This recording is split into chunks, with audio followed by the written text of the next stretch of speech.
ವೀಕ್ಷಕರೇ, ಎಲ್ರಿಗೂ ನಮಸ್ಕಾರ. ಇವತ್ತಿನ ಈ ಒಂದು ವಿಡಿಯೋದಲ್ಲಿ 2 ಕ್ಯಾರೆಕ್ಟರ್ಗಳು ಬರುತ್ತೆ. ಮೊದಲನೇ ಕ್ಯಾರೆಕ್ಟರ್ ಬಂದು ಚಂದ್ರು ಅಂತ, ಹಾಗೆ ಎರಡನೇ ಕ್ಯಾರೆಕ್ಟರ್ ಬಂದ್ರು ಅವನ ಹೆಂಡತಿ ಪ್ರಿಯಾ ಅಂತ. ಇವರಿಬ್ರು ತುಂಬಾ ಅನ್ಯೋನ್ಯವಾಗಿ ಜೀವನವನ್ನು ನಡೆಸ್ಕೊಂಡು ಹೋಗ್ತಾ ಇರ್ತಾರೆ. ಹೀಗಿದ್ದಂತಹ ಸಂದರ್ಭದಲ್ಲಿ ಗಂಡ ಬಂದು ಅಫಿಷಿಯಲ್ ಆಗಿ ಕೆಲಸ ಮಾಡ್ತಾ ಇರ್ತಾನೆ, ಅದು ಕೂಡ ಹೊರಗಡೆ. ಹೆಂಡತಿ ಮಾಮೂಲಿ ಹೌಸ್ ವೈಫ್, ಮನೆಯಲ್ಲಿ ಯಾವಾಗ್ಲೂ ಸದಾ ಇರ್ತಾಳೆ. ಹೀಗಿರಬೇಕಾದಂತ ಒಂದು ಸಂದರ್ಭದಲ್ಲಿ ಈಕೆ ಅಡಿಗೆ ಮನೆಯಲ್ಲಿ ತನ್ನ ಹೊಟ್ಟೆ ಹಸಿವಿಗೋಸ್ಕರ ಏನಾದ್ರೂ ಮಾಡ್ಕೊಬೇಕು, ತಿನ್ಬೇಕು ಅನ್ನೋ ಉದ್ದೇಶದಿಂದ ಅಡಿಗೆ ಮನೆಯಲ್ಲಿ ತನಗಿಷ್ಟ ಬಂದಂತ ತಿಂಡಿನ ಮಾಡಕ್ಕೆ ಅಂದ್ಬಿಟ್ಟು ಅಡಿಗೆ ಮನೆಗೆ ಹೋಗ್ತಾಳೆ. ಅಡಿಗೆ ಮನೆಗೆ ಹೋದಾಗ ಇದ್ದಕ್ಕಿದ್ದಾಗಿ ಏನೋ ಒಂದು ಬಾಗಿಲು ಬಡಿಯೋ ಶಬ್ದ ಆಗತ್ತೆ. ಇದೇನಿದು ಬಾಗಿಲು ಬಡಿಯೋ ಶಬ್ದ ಆಗ್ತಿದೆಯಲ್ಲ ಅಂತ ಹೇಳಿ ಆಕೆ ಅಲ್ಲಿಂದ ಬಾಗಿಲ ಕಡೆ ಹೋಗ್ತಾಳೆ. ಆದ್ರೆ ಅಲ್ಲಿ ಯಾರು ಇರೋದಿಲ್ಲ. ಯಾರು ಇರಲ್ಲ ಅಂತ ಹೇಳಿ ವಾಪಸ್ಸು ಅಡಿಗೆ ಮನೆಗೆ ಬಂದು ಮತ್ತೆ ಅಡಿಗೆ ಮಾಡಕ್ ಶುರು ಮಾಡ್ತಾಳೆ. ಆದ್ರೆ ಮತ್ತೆ ಸೌಂಡ್ ಬರೋಕ್ ಸ್ಟಾರ್ಟ್ ಆಗತ್ತೆ. ಮತ್ತೆ ಆ ಶಬ್ದನ ಹಿಂಬಾಲಿಸಿ 2ನೇ ಬಾರಿ ಕೂಡ ಹೋಗಿ ನೋಡ್ತಾಳೆ. ಆಗ್ಲೂ ಯಾರು ಇರಲ್ಲ. ಇದೇನಿದು, ಯಾರೋ ಬಾಗ್ಲು ಬಡಿತಾರೆ, ಆದ್ರೆ ಯಾರು ಇಲ್ಲ, ಹೋಗಿ ನೋಡಿದ್ರೆ ಅಂತ ಹೇಳ್ಬಿಟ್ಟು ವರಾಂಡದಲ್ಲೂ ಹೋಗಿ ಹೊರಗಡೆ ನೋಡ್ತಾಳೆ. ಅಲ್ಲೂ ಸಹ ಯಾರು ಇರಲ್ಲ. ಆದ್ರೆ ಅವಳ ಹಿಂದೆ ಯಾರೋ ಒಬ್ಬ ಸಡನ್ ಆಗಿ ಪಾಸ್ ಆದಾಗಿ ಫೀಲ್ ಆಗತ್ತೆ. ಅವಳು ನಿಜಕ್ಕೂ ಹೇಳ್ಬೇಕಂದ್ರೆ ಅವಳು ತುಂಬಾನೇ ಶಾಕ್ ಆಗತ್ತೆ. ಏನಿದು, ಯಾರೋ ನನ್ನ ಹಿಂದೆ ಹೋದಂಗಾಯ್ತಲ್ಲ ಅಂತ ಹೇಳಿ ಹಿಂದೆ ತಿರುಗಿ ನೋಡಿದ್ರೆ ಅಲ್ಲೂ ಯಾರು ಇರಲ್ಲ. ಹೀಗಿರ್ಬೇಕಾದ್ರೆ ಮತ್ತೆ ಅವಳು ಅಡಿಗೆ ಮನೆಗೆ ಬಂದು ಬಾಗ್ಲನ್ನ ಕ್ಲೋಸ್ ಮಾಡ್ಕೊಂಡು ತನ್ನ ಬಾಯ್ದಲ್ಲೇ ಅವಳು ವಾಪಸ್ ಬರ್ತಾಳೆ. ಅಡಿಗೆನೂ ಮಾಡ್ಕೊಳಕ್ಕಾಗಲ್ಲ, ಬಟ್ ಆದ್ರೆ ಹೊಟ್ಟೆ ಕೇಳ್ಬೇಕಲ್ಲ. ಸೊ ಹಂಗಾಗಿ ಅವಳು ಹೋಟೆಲ್ಗೆ ಹೋಗಿ ಊಟ ಮುಗಿಸ್ಕೊಂಡು ಬಂದ್ಬಿಡ್ತಾಳೆ. ಯಾಕಂದ್ರೆ ಮತ್ತೆ ಅವಳು ಅಡಿಗೆ ಮಾಡಿಸಲು ಟೈಮ್ ಆಗತ್ತೆ ಅಂತ ಹೇಳ್ಬಿಟ್ಟು ಅವಳು ಹೋಟೆಲ್ಗೆ ಹೋಗಿ ಊಟ ಏನೋ ಮಾಡ್ಕೊಂಡ್ ಬರ್ತಾಳೆ. ಆದ್ರೆ ಮಾಡ್ಕೊಂಡು ಬಂದು ಅಡಿಗೆ ಮನೆ ಬಾಗ್ಲನ್ನ ಓಪನ್ ಮಾಡಿದಾಗ ಅವಳಿಗೆ ನಿಜವಾಗ್ಲೂ ಕಾದಿತ್ತು ಬಿಗ್ ಶಾಕ್ ಅಂತಾನೆ ಹೇಳ್ಬೋದು. ಅವಳು ಹೋಟೆಲ್ಗೆ ಹೋಗೋಕ್ಕಿಂತ ಮುಂಚೆ ಮನೆಯ ದಿನಸಿ ಸಾಮಾನುಗಳೆಲ್ಲ ಪೂರ್ತಿಯಾಗಿ ಭರ್ತಿಯಾಗಿತ್ತು. ಆದ್ರೆ ಆಕೆ ಮನೆಗೆ ವಾಪಸ್ ಹೋಟೆಲಿಂದ ಮನೆಗೆ ವಾಪಸ್ ಬಂದ ನಂತರ ಮನೆಯಲ್ಲಿ ಇದ್ದಂತಹ ದಿನಸಿ ಪದಾರ್ಥಗಳೆಲ್ಲ ಖಾಲಿಯಾಗಿತ್ತು. ಇದನ್ನು ನೋಡಿ ಅವಳಿಗೆ ಶಾಕ್ ಆಗತ್ತೆ. ಅಯ್ಯೋ, ನೆನ್ನೆ ತಾನೇ ನಾನು ಎಲ್ಲಾನ ತಂದು ಜೋಡಿಸಿದ್ದೆ, ಅದು ಕೂಡ 1 ತಿಂಗಳಿಗಾಗುವಷ್ಟು ಐಟಮ್ಸ್ಗಳನ್ನ ತಂದಿಟ್ಟಿದ್ದೆ, ಆದ್ರೂ ಕೂಡ ಎಲ್ಲ ಖಾಲಿ ಆಗ್ಬಿಟ್ಟಿದೆಯಲ್ಲ, ಹೆಂಗಿದು ಖಾಲಿ ಆಯ್ತು ಅಂತ ಅವಳು ಯೋಚಿಸೋಕ್ ಶುರು ಮಾಡ್ತಾಳೆ. ಆದ್ರೆ ಅವಳಿಗೆ ಏನಾಗಿದೆ ಅಂತಲೂ ಗೊತ್ತಾಗ್ತಿರಲ್ಲ. ಜೊತೆಗೆ ಅವಳು ಈಗೂ ಅನ್ಕೋತಾಳೆ, ನಾನೇನಾದ್ರೂ ಕಲ್ಪನೆ ಮಾಡ್ಕೊಂತಿದ್ದೇನೆ, ನಾನು ಮನೇಲಿ ದಿನಸಿ ಸಾಮಾನು ತಂದ ಹಾಗೆ ಅಥವಾ ಎಲ್ಲ ಜೋಡಿಸಿ ಫುಲ್ಲು ತುಂಬಿ ತುಡುಕ್ತಾ ಇರೋ ಹಾಗೆ ನಾನೇನಾದ್ರೂ ಕಣ್ಣ, ಅಕಸ್ಮಾತ್ ಇದು ನಿಜನಾ ಏನು ಅಂತ ಒಂದು ತಿಳಿತಿಲ್ಲ ಅಂತ ಹೇಳ್ಕೊಂಡು ಆ ವಿಷಯನ ಹಂಗೆ ಇಟ್ಕೊಂತಾಳೆ. ನಂತರ ಇವಳು ಮತ್ತೆ ದಿನಸಿ ಅಂಗಡಿಗೆ ಹೋಗಿ ಎಲ್ಲವನ್ನ ತಗೊಂಡು ಬಂದು ಮನೆಯಲ್ಲಿ ಆಸ್ ಇಟ್ ಈಸ್ ಎಲ್ಲವನ್ನ ಭರ್ತಿ ಮಾಡ್ತಾಳೆ. ಭರ್ತಿ ಮಾಡಿದ್ದಾಯ್ತು. ನಂತರ ಇವಳು ತನ್ನ ಗಂಡ ಆಫೀಸಿಂದ ಮನೆಗೆ ಬರ್ತಾನೆ. ಆದ್ರೆ ಇಲ್ಲಿ ನಡೆದಂತಹ ವಿಷಯನ ಅವನಿಗೆ ಹೇಳ್ಬಾರ್ದು, ಅವನು ಬೇಜಾರು ಮಾಡ್ಕೊಂತಾನೆ ಅನ್ನೋ ಒಂದು ಕಾರಣದಿಂದ ಅದನ್ನೆಲ್ಲ ಮುಚ್ಚಿಡ್ತಾಳೆ, ಆ ಒಂದು ವಿಷಯವನ್ನ. ನಂತರ ಗಂಡನಿಗೆ ಮನೆ ಆಫೀಸಿಂದ ಬಂದಿರ್ತಾನೆ. ಸೊ ಅವನಿಗೆ ಊಟ ಕೊಟ್ಟು ಅವಳು ಕೂಡ ಊಟ ಮಾಡ್ಕೊಂಡು ಇಬ್ರು ಹೋಗಿ ಮಲ್ಕೋತಾರೆ. ಹೀಗೆ ಮಲ್ಕೊಂಡಿರ್ಬೇಕಾದ್ರೆ ಗಂಡ ಕೇಳ್ತಾನೆ, ಇವತ್ತು ಯಾಕೋ ಸ್ವಲ್ಪ ಬೇಜಾರಲ್ಲಿ ಇದೆಯಲ್ಲ ಅಂತ.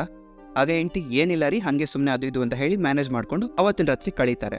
ನಂತರ ಇವಳು ಮಲಗಿದ್ದಾಗ್ಲೇ ಗಂಡ ಹೋಗಿ ಕಾಫಿ ಮಾಡೋ ಅಭ್ಯಾಸ ಆತನಿಗಿರುತ್ತೆ. ನಂತರ ಇವನು ಕಾಫಿ ಮಾಡಬೇಕು ಅನ್ನೋ ಉದ್ದೇಶದಿಂದ ಹೋಗಿ ಅಡುಗೆ ಮನೆಯಲ್ಲಿ ಕಾಫಿ ಡಬ್ಬನ ಹುಡುಕ್ತಾನೆ. ಆದ್ರೆ ಮನೆಯಲ್ಲಿ ಇದ್ದಂತಹ ಅಷ್ಟು ದಿನಸಿ ಪದಾರ್ಥಗಳು ಮತ್ತೆ ಖಾಲಿಯಾಗಿರುತ್ತೆ. ಆಗ ಗಂಡನಿಗೂ ಕೂಡ ನಿಜವಾಗ್ಲೂ ಶಾಕ್ ಆಗತ್ತೆ. ನೆನ್ನೆ ತಾನೇ ನನ್ನ ಹೆಂಡತಿ ಮನೆ ಸಾಮಾನೆಲ್ಲ ಜೋಡಿಸಿದ್ದೀನಿ ಅಂತ ಹೇಳಿದ್ಲು, ಅದು ಅಲ್ಲದೆ ನಾನು ಕಾಫಿ ಮಾಡ್ಕೊಡಕ್ ಹೋದಾಗ್ಲೂ ಎಲ್ಲ ಸಾಮಾನು ಪೂರ್ತಿಯಾಗೇ ಇತ್ತು. ಆದ್ರೆ ಈಗ ಸಡನ್ ಆಗಿ ಕಾಫಿ ಮಾಡೋಕೆ ಬಂದ್ರೆ ಇದ್ದಕ್ಕಿದ್ದಂತೆ ಒಂದು ರಾತ್ರಿ ಕಳೆಯುವಷ್ಟರಲ್ಲಿ ಇಡೀ ದಿನಸಿ ಸಾಮಾನುಗಳೇ ಇಲ್ವಲ್ಲ ಮನೇಲಿ ಅಂತ ಅವನಿಗೂ ಸಹ ಶಾಕ್ ಆಗತ್ತೆ. ನಂತರ ಹೆಂಡತಿನ ಕರೆದು ಎಲ್ಲವನ್ನ ಕೇಳ್ತಾನೆ, ಏನಿದು, ಯಾಕೆ ಇಲ್ಲಿ ಸಾಮಾನುಗಳೇ ಇಲ್ವಲ್ಲ, ಎಲ್ಲ ಏನ್ ಮಾಡ್ದೆ ಅಂತ ಹೆಂಡತಿನ ಕೇಳಿದಾಗ ಆಕೆ ಹೇಳ್ತಾಳೆ, ಅವಳಿಗೆ ಬೇರೆ ದಾರಿನೇ ಇರಲಿಲ್ಲ. ಅಲ್ಲಿ ನಡೆದಂತಹ ಸತ್ಯವೆಲ್ಲ ತನ್ನ ಗಂಡನಿಗೆ ಬಾಯ್ಬಿಡ್ತಾಳೆ. ಗಂಡ ಹೀಗೆಲ್ಲ ನಡೀತಿದೆ ಅಂತ ಹೇಳಿ ಮನೆ ಓನರ್ಗೆ ಕಾಲ್ ಮಾಡಿ ಹೆದರ್ಸೋಣ, ಬೈಯೋಣ ಅವನಿಗೆ ಅಂತ ಹೇಳ್ಬಿಟ್ಟು ಅವನು ಸಹ ಕಾಲ್ ಮಾಡಕ್ ಹೋಗ್ತಾನೆ. ಆಗ ಹೆಂಡತಿ ತಡಿತಾಳೆ, ಮೊದಲು ನೀವು ಅವ್ರಿಗೆ ಕಾಲ್ ಮಾಡಬೇಡಿ, ಮೊದಲು ಇಲ್ಲಿ ಏನ್ ನಡೀತಿದೆ ಅನ್ನೋದನ್ನ ಪತ್ತೆ ಹಚ್ಚಿ, ಯಾಕಾಗಿ ಈಗ ನಡೀತಿದೆ ಅನ್ನೋದನ್ನ ಪತ್ತೆ ಹಚ್ಚಿದ ನಂತರ ನೀವು ಓನರ್ಗೆ ಕಾಲ್ ಮಾಡಿ ಆ ನಂತರ ತರಾಟೆಗೆ ತಗೊಳ್ಳಿ ಅಂತ ಹೇಳ್ತಾಳೆ. ಇದಿಷ್ಟು ಆಯ್ತು. ನಂತರ ಅವ್ರು ಏನ್ ಮಾಡಿದ್ರು, ಮತ್ತೆ ದಿನಸಿ ಪದಾರ್ಥನ ತರಬೇಕು ಅಂತ ಹೇಳಿ ದಿನಸಿ ಪದಾರ್ಥದ ಅಂಗಡಿಗೆ ಹೋಗಿ ಮತ್ತೆ ಅಲ್ಲಿ ದಿನಸಿ ಪದಾರ್ಥ ತಗೋತಾ ಇದ್ರು. ಆಗ ಅಲ್ಲಿದ್ದಂತಹ ಹುಡುಗ ಈ ಮೇಡಮ್ನ ಸ್ವಲ್ಪ ಗುರಾಯಿಸ್ಕೊಂಡು ನೋಡ್ತಾ ಇದ್ದ. ಯಾಕಂತಂದ್ರೆ ಈಕೆ ಸುಮಾರು ಸಲ ಅಲ್ಲಿಗೆ ಹೋಗಿ ದಿನಸಿ ಪದಾರ್ಥಗಳು ತಗೊಂಡ್ ಬರ್ತಾನೆ ಇದ್ದಾರೆ. ಅಂದ್ರೆ ನೆನ್ನೆ ಹೋಗಿದ್ರು, ಮೊನ್ನೆ ಹೋಗಿದ್ರು, ಮತ್ತೆ ಇವತ್ತು ಹೋಗಿದ್ದಾರೆ. ಅಂದ್ರೆ 3 ದಿನ ಕಂಟಿನ್ಯೂಸ್ ದಿನಸಿ ಪದಾರ್ಥಗಳನ್ನ ತಗೊಂಡ್ ಹೋಗ್ತಾನೆ ಇದ್ದಾರೆ. ಸೊ ಹಿಂಗಾಗಿ ಆ ಹುಡುಗ ಶಾಕ್ ಇಂದ ನೋಡ್ತಾ ಇದ್ದಾನೆ. ಆಗ ಪ್ರಿಯಾ ಕೇಳ್ತಾರೆ, ಯಾಕಪ್ಪ ನೀನ್ ನನ್ನ ಹಿಂಗ್ ಗುರಾಯಿಸ್ತಿದ್ಯಾ ಅಂತ. ಅಲ್ಲ ಮೇಡಮ್, ನೀವು ನೆನ್ನೆನೂ ಸಾಮಾನು ತಗೊಂಡೋದ್ರಿ, ಮೊನ್ನೆನೂ ಸಾಮಾನು ತಗೊಂಡೋದ್ರಿ, ಇವತ್ತು ಸಾಮಾನು ತಗೊಂಡು ಹೋಗ್ತಿದ್ರೆ, ಇನ್ ಒಂದೇ ದಿನಕ್ಕೆ ಇಡೀ ತಿಂಗಳು ಆಗೋ ಸಾಮಾನ ಖಾಲಿ ಮಾಡ್ತಿದ್ದೀರಾ ಅಂತ ಆ ಹುಡುಗ ಆ ರೀತಿ ಒಂದು ಮನೋಭಾವನೆ ಇಟ್ಕೊಂಡು ಅವಳನ್ನ ಗುರಾಯಿಸ್ತಾ ಇರ್ತಾನೆ. ಓಕೆ, ಅದಾಯ್ತು. ಅವ್ರು ತರಕಾರಿ ತಗೊಂಡ್ರು. ಅವಾಗ ಓನರ್ ಆ ಹುಡುಗನಿಗೆ ಬೈದು ಅವ್ರ ಕಾಸು ಅವ್ರು ಏನಾದ್ರು ಮಾಡ್ಕೊಳ್ಳಿ, ನಿನ್ಗೆ ಯಾಕೆ ಅಂತ ಹುಡುಗನ್ನ ಬೈದು ಬಾಯಿ ಮುಚ್ಚಿ ಕಳಿಸ್ತಾರೆ. ಆ ಹುಡುಗ ಏನೇನೋ ಗೋಣಿಕೊಂಡು ಓನರ್ಗೆ ಬೈಕೊಂಡು ಅವನ ಪಾಡಿಗೆ ಹೋಗ್ತಾನೆ. ನಂತರ ಇವರು ಸಾಮಾನೆಲ್ಲ ತಗೊಂಡು, ಜೊತೆಗೆ ಬರೀ ಸಾಮಾನು ಮಾತ್ರ ಅಷ್ಟೇ ಅಲ್ಲ, ಇವರು ಆ ಒಂದು ಮ್ಯಾಟ್ರ್ ಏನ್ ನಡೆದಿತ್ತು, ಆ ಒಂದು ಆಶ್ಚರ್ಯ ಸಂಗತಿಗಳೇನ್ ನಡೆದಿತ್ತು ಅದನ್ನ ಪತ್ತೆ ಹಚ್ಚಬೇಕು ಅನ್ನೋ ಒಂದು ಉದ್ದೇಶದಿಂದ ಇವರು ಒಂದು CCTV ಅಂಗಡಿಗಳಿಗೆ ಹೋಗಿ ಭೇಟಿ ಕೊಡ್ತಾರೆ. ಅಲ್ಲಿ CCTV ಕ್ಯಾಮ್ರಾಗಳನ್ನ ಖರೀದಿ ಮಾಡ್ತಾರೆ. ಅದು ಕೂಡ ಹಿಡನ್ ಕ್ಯಾಮ್ರಾಸ್ಗಳು, ಜನರ ಕಣ್ಣಿಗೆ ಕಾಣಿಸದೆ ಇದ್ದಂತಹ ಒಂದಷ್ಟು ಕ್ಯಾಮ್ರಾಗಳನ್ನ ಬೈ ಮಾಡ್ಕೊಳ್ತಾರೆ. ಬೈ ಮಾಡಿಕೊಂಡು ಅಡುಗೆ ಮನೆಯ ಬಾಗ್ಲತ್ರ ಆಗಿರ್ಬೋದು ಅಥವಾ ಬೇರೆ ಬೇರೆ ಕಡೆ ಎಲ್ಲಿಂದ ಕ್ಲಿಯರ್ ಆಗಿ ಕಾಣಿಸುತ್ತೋ ಅವರಲ್ಲಿ ಓಡಾಡೋದು ಜಾಗ ಎಲ್ಲೆಲ್ಲಿದೆಯೋ ಅಲ್ಲಿಗೆಲ್ಲ ಫಿಕ್ಸ್ ಮಾಡ್ತಾರೆ. ನಂತರ ಈ ವಿಷಯವನ್ನ ತಮ್ಮ ಫ್ರೆಂಡ್ಸ್ಗೂ ಕೂಡ ಹೇಳ್ಕೊಂತಾರೆ. ಹೇಳ್ಕೊಂಡ ನಂತರ ಅವ್ರ ಫ್ರೆಂಡ್ಸು ಕೂಡ ಇಬ್ರು ಮನೆಗೆ ಬರ್ತಾರೆ. ಬಾಗಿಲ ಬಳಿ ಬಂದು ರಾತ್ರಿ ಹೊತ್ತು ಕಾಯ್ಕೊಂಡು ಕೂತ್ಕೋತಾರೆ. ಅಂದ್ರೆ ಈ ಗಂಡ ಹೆಂಡತಿ ಏನಿದ್ದಾರೋ ಇವರು ಕೂಡ ಇನ್ನೊಂದು ಬಾಗಿಲಲ್ಲಿ ಕಾಯ್ತಾ ಇರ್ತಾರೆ. ಜೊತೆಗೆ CCTV ಕೂಡ ಎಲ್ಲ ಫುಲ್ ಆನ್ ಆಗಿರುತ್ತೆ. ಅದನ್ನ ಲ್ಯಾಪ್ಟಾಪ್ಗೂ ಕೂಡ ಕನೆಕ್ಟ್ ಮಾಡಿರ್ತಾರೆ. ಪ್ರತಿಯೊಂದು ಸಹ ರೆಕಾರ್ಡ್ ಆಗಕ್ಕೆ ಶುರುವಾಗಿರುತ್ತೆ. ಇದ್ದಕ್ಕಿದ್ದಾಗೆ ಮನೆಯಲ್ಲಿ ಆಸ್ ಇಟ್ ಈಸ್ ಅವಳಿಗೆ ಹೇಗಾಗಿತ್ತು ಪ್ರಿಯಾಗೆ ಅದೇ ರೀತಿ ಶಬ್ದಗಳಾಗಕ್ಕೆ ಶುರುವಾದಾಗ ಇವರೆಲ್ಲ ಅಲರ್ಟ್ ಆಗ್ತಾರೆ. ಕ್ಯಾಮ್ರಾ ಕೂಡ ಅವ್ರೇನು ನೋಡ್ತಾ ಇದ್ರು ಅಲ್ಲಿ ಒಬ್ಬ ಹೋಗಿ ಆ ಒಂದು CCTV ಫುಟೇಜ್ಗಳನ್ನ ನೋಡ್ತಾ ಇರ್ತಾನೆ. ಆಗ ಅಲ್ಲಿ ನಿಜವಾಗ್ಲೂ ನಡೆದಿದ್ದು ಶಾಕ್ ಅಂತಾನೆ ಹೇಳ್ಬಹುದು. ಯಾಕಪ್ಪ ಅಂತಂದ್ರೆ ಮನುಷ್ಯರು ಕಣ್ಣಿಗೆ ಕಾಣದೇ ಇದ್ದವರು CCTV ಕ್ಯಾಮ್ರಾಗಳ ಕಣ್ಣಿಗೆ ಕಾಣಿಸ್ತಾರೆ ಅಂತ ಹೇಳ್ತಾರೆ. ಹಾಗಾದ್ರೆ ಇದು ದೆವ್ವನ ಅಂತ ನೀವು ಈಗ ನಿಮ್ಮ ಮನಸ್ಸಲ್ಲಿ ಓಡ್ತಾ ಇರುತ್ತೆ. ವೀಕ್ಷಕರೇ, ಇಲ್ಲಿದೆ ನಿಜವಾಗ್ಲೂ ಟ್ವಿಸ್ಟ್ ಅಂತಾನೆ ಹೇಳ್ಬೋದು. ಯಾಕಪ್ಪ ಅಂತಂದ್ರೆ ಇಲ್ಲಿ ನಡೆದಿರೋದೇ ಬೇರೆ. ಅಲ್ಲಿ CCTVಯನ್ನ ಚೆಕ್ ಮಾಡ್ಕೊಳ್ಳೋಕೆ ಕೂತ್ಕೊಂಡಿದ್ದಂತ ಆ ವ್ಯಕ್ತಿಗೆ ಇಲ್ಲೆಲ್ಲ ಏನ್ ನಡೀತಿದೆ ಅನ್ನೋದು ಕಾಣಿಸ್ತಾ ಇರುತ್ತೆ.